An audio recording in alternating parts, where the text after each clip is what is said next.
अस्सलाम वालेकुम दोस्तों, मैं हूं Usman Ali. Welcome to my channel. और आज की वीडियो के अंदर हम बात करेंगे कि अगर कोई शख्स लेट फाइलर है तो वो रेगुलर फाइलर कब होगा और इसके लिए उसको क्या करने की ज़रूरत है। आज की वीडियो के अंदर हम इसी मौजू के ऊपर देखेंगे।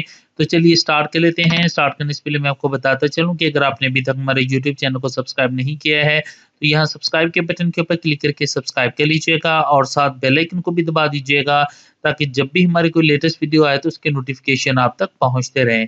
तो चलिए स्टार्ट कर लेते हैं। देखिए इस वक़्त जो है वो एपीआर के अंदर देखा जाए तो तमाम जितने भी लोग हैं उनकी 3 कैटेगरीज़ जो है वो मौजूद हैं।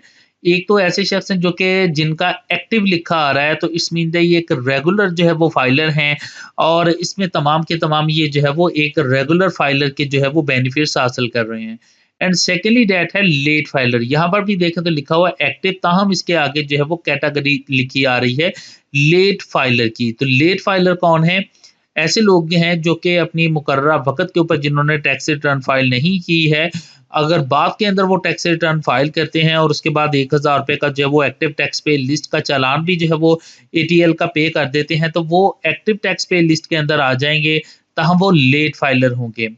और थर्डली जो है वो कैटेगरी है वो नॉन फाइलर की है। अगर किसी का जो है वो यहाँ पर जो है वो सीएनएसी इंटर करते हैं हम एक्टिव टैक्स पे लिस्ट के अंदर और उनका नो रिकॉर्ड एग्जिस्ट आता है, इट्स मीन दैट कि वो नॉन फाइलर है और एफपीआर के अंदर इसका कोई रिकॉर्ड नहीं है। अब इसमें जो है वो पहले जो है वो 2 ही कैटेगरी होती थी, एक नॉन फाइलर है एंड सेकेंडली जो है वो फाइलर है। लेकिन जो है उसके बाद एक नई कैटेगरी जो है वो लास्ट ईयर जो है वो इंट्रोड्यूस की गई, उसका जो है वो लेट फाइलर का नाम दिया गया। अब ये लेट फाइलर कौन हैं और इनको क्या नुकसानात हैं और एक रेगुलर होने के क्या फ़ायदे हैं? उसकी ये है कि थे बहुत सारे लोग ऐसे थे जो कि अपनी कोई प्रॉपर्टी जो है वो सेल करने लगते थे या कोई प्रॉपर्टी खरीद कर रहे होते थे, तो वो उसी वक़्त फाइलर होते थे और नल की टैक्स रिटर्न फाइल करते थे। और करने के बाद जो है वो अपनी रजिस्ट्री जो है वो कम रेट के ऊपर जो कि एक फेलर के बेनिफिट्स के अंदर थी, वो पे करते थे और उसके बाद जो है वो अपनी रूटीन के साथ जो है वो टैक्स रिटर्न फाइल नहीं करते थे और इसके अंदर जो है वो टैक्स के जो है वो प्रॉपर्टी की खरीदो-फरोख्त के लिए उसको यूज़ करके जो है वो अपने बेनिफिट हासिल कर लेते थे। तो अब जो है वो उन्होंने क्या किया कि एक लेट फाइलर की कैटेगरी जो है वो इंट्रोड्यूस करवा दी। और ये इसके ऊपर नुकसान क्या है सिर्फ़ कि बाकी तमाम जितने भी अगर कोई एक्टिव पर्सन है ताहम लेट फाइलर है, तो वो जितने भी बेनिफिट्स हैं जो एक रेगुलर फाइलर को हासिल हैं, वही हासिल है, लेकिन प्रॉपर्टी की खरीदो-फरोख्त के ऊपर जो है वो टैक्सेस की शरह जो है वो डिफरेंट है। अगर कोई शख्स है वो प्रॉपर्टी खरीद कर रहा है, तो उसको 3% जो है वो जो है वो टैक्स पे करना पड़ेगा। अगर वो रेगुलर फाइलर है और अगर वो लेट फाइलर है, तो लेट फाइलर की सूरत के अंदर उसको 6% टैक्स पे करना पड़ेगा। और इसी तरह से अगर वो नॉन फाइलर है तो उसको 12% टैक्स पे करना पड़ेगा अगर कोई प्रॉपर्टी खरीद रहा है। अगर बेच रहा है तो उस सूरत के अंदर जो है वो 3% उसको पे करना पड़ेगा रेगुलर फाइलर की सूरत के अंदर। और अगर लेट फाइलर है तो उसके लिए उसको 6% पे करना पड़ेगा। और इसी तरह से अगर वो नॉन फाइलर है तो फिर उस सूरत के अंदर उसको 10% जो है वो पे करना पड़ेगा। तो यहाँ पर जो है वो प्रॉपर्टी के ऊपर जो है वो सिर्फ लेट फाइलर को जो है वो एक रेगुलर फाइलर से ज़्यादा जो है वो टैक्स पे करना पड़ता है। अदरवाइज़ तमाम बेनिफिट जो है वो हासिल हैं। अब यहाँ पर आ जाता है कि अगर कोई बंदा है जो है वो यहाँ पर जिस तरह से लेट फाइलर है, तो लेट फाइलर अब किस तरह से जो है वो एक रेगुलर फाइलर के अंदर यहाँ पर जो है वो जिस तरह से यहाँ पर एक्टिव लिखा आ रहा है और ये एक रेगुलर फाइलर है, तो एक रेगुलर फाइलर के अंदर जो है वो ये कब शुमार होंगे। तो इसके लिए जो है वो अब अगर कोई भी शख्स है फॉर एग्जाम्पली जो है वो आज अपनी अगर टैक्स रिटर्न जो है वो जो है वो सबमिट करता है, तो वो अपनी टैक्स रिटर्न जो फाइल करेगा वो फाइल करेगा 2024 की। अब जो इसका ऑफिशियल ईयर है वो 1 जुलाई 2023 से लेकर जो है वो 1 जून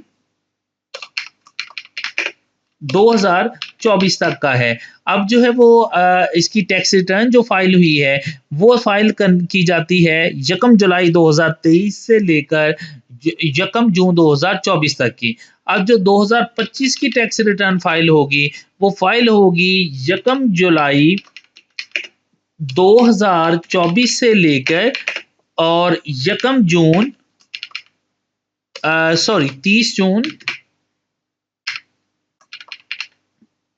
2025 तक की, यहाँ पर भी मैं 30 जून कर देता हूँ। 30 जून 2025 तक की टैक्स रिटर्न जो है वो फाइल करनी है। और ये फाइल कब होगी, इसकी डेट क्या है? इसकी लास्ट डेट है, वो है 30 सितंबर 2025। उसके बाद अगर एक्सटेंड कर दी जाए तो वो जो भी एफबीआर जो है वो उसमें एक्सटेंड करेगा डेट को। जिस तरह से लास्ट ईयर भी जो है वो सितंबर की बजाय जो है वो पहले 15 दिन इंक्रीज किए गए, 15 दिन फिर बढ़ा के जो है वो 30 अक्टूबर की गई थी। तो इसमें अगर जो है वो एक्सटेंड हो जाती है तो एक्सटेंड क्या है, अदरवाइज जो है वो जो लास्ट जो डेट है वो 30 सितंबर 2025 तक की है। और आज जो जितने भी लेट फाइलर हैं वो अगर अपनी टैक्स रिटर्न 30 सितंबर 2025 से पहले पहले अपनी टैक्स रिटर्न जो है 2025 की जो टैक्स रिटर्न है वो फाइल कर देते हैं, तो उसके बाद जो है ये बंदे जो है वो रेगुलर फाइलर कंसीडर होंगे और ये रेगुलर फाइलर की कैटेगरीज के अंदर आ जाएंगे। और उसके बाद इनको तमाम वो बेनिफिट्स हासिल होंगे जो कि रेगुलर फाइलर को हासिल हैं। वैसे तो लेट फाइलर जो है वो तमाम बेनिफिट्स जो एक रेगुलर फाइलर वाले हासिल कर रहा है, सिर्फ प्रॉपर्टी की खरीदो फरोख्त के ऊपर जो है वो उसको एक रेगुलर फाइलर से ज़्यादा टैक्स पे करना पड़ता है। सो इसी तरह से जितने भी लोग हैं जो अभी लेट फाइलर के अंदर हैं वो अपनी 2025 की जो टैक्स रिटर्न है वो अपनी 30 सितंबर 2025 से पहले पहले या एफपीआर अगर कोई डेट को एक्सटेंड करता है उस डेट तक अगर फाइल कर देते हैं तो वो भी एक रेगुलर फाइलर के अंदर आ जाएंगे। और अगर इस मुकर्ररा वक्त के अंदर आप अपनी टैक्स रिटर्न फाइल नहीं कर पाते हैं 2025 की और उसके बाद आपको दोबारा आप जो है वो टैक्स रिटर्न फाइल करते हैं, उसके बाद इस डेट के बाद फाइल करते हैं या वो डेट जो अगर एफपीआर इनको इंक्रीज करता है तो उस डेट के बाद अगर फाइल करते हैं तो उस सूरत के अंदर जो है आपको दोबारा एटीएल जो है उसका चालान 1000 रुपए का भी पे करना पड़ेगा। और उसके बाद फिर आप पूरे का पूरा साल जो है वो लेट फाइलर ही रहेंगे, आप रेगुलर फाइलर की कैटेगरीज में नहीं आएंगे। सो इसलिए जो है वो 2025 की आपने जो टैक्स रिटर्न है अपनी वो मुकर्ररा वक्त से डेट से पहले पहले जो है वो आपने फाइल करनी है। तो आई होप जो है ये वीडियो आपके लिए हेल्पफुल रही होगी। वीडियो पसंद है इसको लाइक कीजिएगा, दोस्तों तक शेयर कीजिएगा। थैंक फॉर वॉचिंग एंड अल्लाह हाफ़िज़।